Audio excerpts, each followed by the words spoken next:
गरीब की जुए वाली बेटी। क्लास में सारी बच्चियां क्लास टीचर से अपना होमवर्क चेक करा रही थी और जब क्लास टीचर सभी बच्चों के होमवर्क को चेक कर रही थी तभी वो टीचर कविता से कहती है, क्या बात है कविता, तुमने अपना होमवर्क नहीं किया है क्या?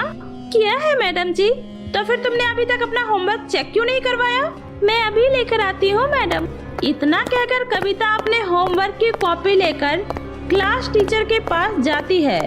और उसी समय क्लास टीचर उससे कहती है, ओहो कविता, तुम्हें मेरे इतने पास आकर कॉपी देने की जरूरत नहीं है, थोड़ा दूर हटकर खड़ी हो जाओ या फिर अपनी सीट पर जाकर बैठ जाओ, मैं तुम्हारी कॉपी चेक कर दूंगी। इतना सुनकर कविता अपनी सीट पर जाकर बैठ जाती है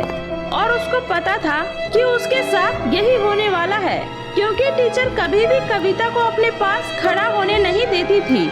और क्लास के सारे बच्चे भी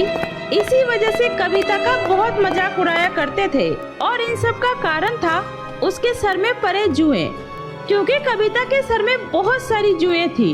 और बाल घने होने की वजह से उसके सर पर दवाई भी ठीक से नहीं लग पाती थी और इसी वजह से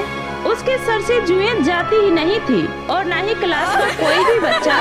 कविता से दोस्ती करना चाहता था और न ही उसके आसपास बैठना। इसलिए आज भी कविता इन सब चीजों से परेशान होकर रोते हुए अपने घर वापस आ जाती